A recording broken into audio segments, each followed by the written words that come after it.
Question 2. This is a very common way to ask bonding and intermolecular forces. And what I suggest you do is have a look at the information they've given you and try and just unpack it in your mind before you even read the question. So it says, consider the substances below. Answers may have more than one correct option. Write all the correct answers to the question. Incorrect answers will be penalized. So in other words, you'll get minus marks for that. Write down only the letters that correctly correspond. So I'm firstly going to have a look at all of this. So this is potassium sulfate. So it's a metal with a polyatomic ion. So that's ionic. Then we've got a metal and a non-metal in potassium iodide. So it's ionic as well. The giant network solid, the SiO2, is very similar to the graphite and the diamond. And then magnesium, it's a metal. Argon is a noble gas. NH3, we know ammonia, it's got a pyramidal shape, it's a polar covalent bond, and between molecules, it's a hydrogen bond. Water, angular shape, polar covalent, and it's a hydrogen bond. F2 is a diatomic molecule, so it only has London forces. SO2, very similar to water, except it doesn't have a hydrogen bond. It's got no hydrogen in it. It's got an angular shape.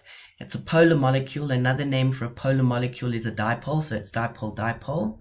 And then CO2, it's non-polar overall as a molecule, but between the carbon and oxygen, because the difference in electronegativity over here is polar covalent, but as a whole, it's a non-polar molecule. So then it says exhibits hydrogen bonding. So that would be NH3 and water. So it's F and G. Conducts electricity in the molten state. So in the molten state, then remember, ionic bonds can't conduct electricity in the solid state. They can only conduct electricity in the molten state. In other words, when it's a liquid. So it would be A and B. And if you'd included magnesium, you would have been right as well, because magnesium can, because it's a metal, can conduct as solid liquid as well. Then a substance that has metallic bonding, so that's magnesium. Atoms, so this one, atoms that exhibit London forces. So the only atoms on here are magnesium, but we already know that's a metallic bond. And we have argon. And so argon is a noble gas, and noble gases have London forces. So the answer is argon, which is E. A small non-polar molecule with non-polar covalent bonds. So a non-polar covalent bond would mean there's no difference in electronegativity. So that is a diatomic molecule and only has London forces. And so the answer there is H. A giant covalent molecule that exhibits a high melting point. So that would be our SiO2. Remember, similar to the graphite and diamond, we also have SiO2 that works exactly the same.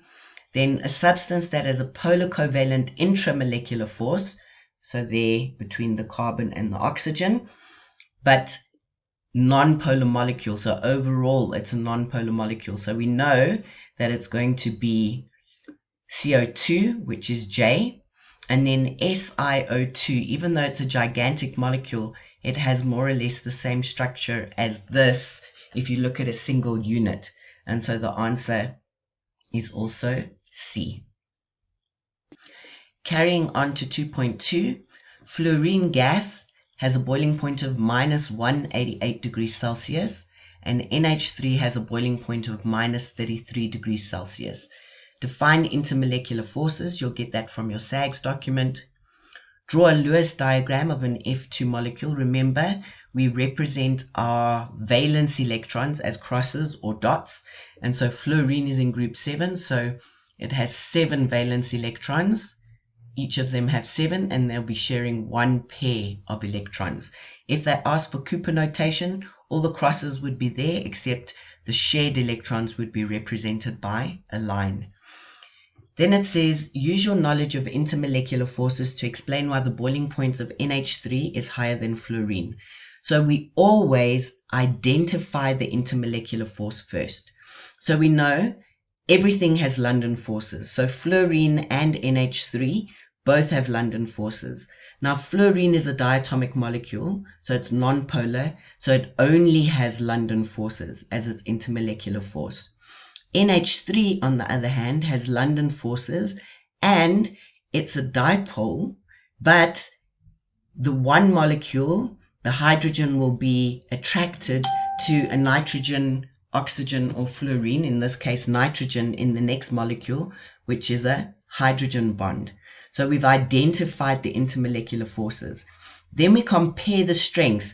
If they're different intermolecular forces, then we compare the strength of them. So we know that the hydrogen's bond strength is stronger than London forces. And what does that mean? It means more energy is needed to overcome the hydrogen bond. What does that mean? It means that NH3 has a higher boiling point than fluorine. Then for 2.3, it says the melting point of MgO is 2852 degrees Celsius. We're not going to use that information now. It says use the Lewis diagram to show a full equation of how MgCl2 is formed. MgCl2, non-metal, a metal and a non-metal, so it's an ionic bond, so it involves the transfer of electrons. So does MgO, it's a metal and a non-metal, and that's why it's got such a high melting point. So here for MgCl2, we have our Mg, it's in group 2, so there's 2 valence electrons. So we go 1, 2. We don't draw it as a pair because both of those are going to be transferred in the bond. Then we draw each of the chlorines, and so each of them have 7 valence electrons.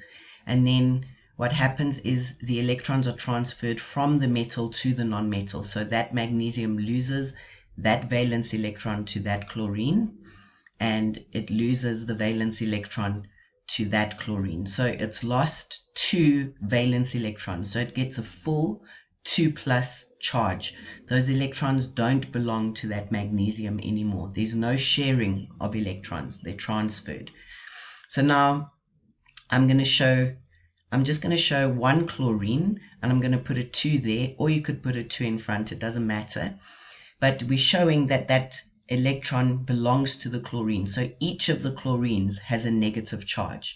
And we put the square brackets around the chlorine, and it's the attraction between the cation of magnesium, the positive charge, and the 2 chlorine anions, which have the negative charge, which is that electrostatic attraction is the ionic bond, and it forms an ionic lattice, which is very strong and will have a high melting point. Define an ionic bond. We get that from the SAGS document. Then it says, explain the difference in melting point between sodium chloride, which is 801 degrees Celsius, and magnesium oxide, which we were given earlier, 2852 degrees Celsius, despite both substances being ionically bonded. So both of them have an ionic bond. So what we have to do is we have to have a look at how each of those bonds is formed. So in NaCl, it involves the transfer of 1 electron, and it forms an Na+ and a Cl- ion. Then with the MgO, it involves the transfer of 2 electrons. So we get Mg2+ and O2-.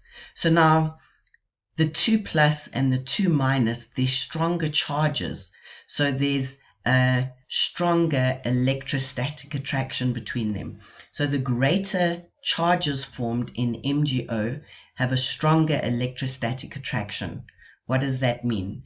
It requires more energy to overcome that electrostatic attraction in the MgO than it does in the NaCl, and therefore the MgO will have a higher boiling point than the NaCl.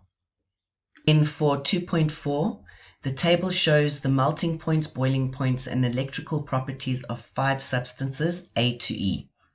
Choose a substance from the table to match each of the descriptions below. A substance may be used once, more than once, or not at all. Justify each choice with evidence from the table. So you can't just say which answer, you have to give evidence. So the substance is a metal.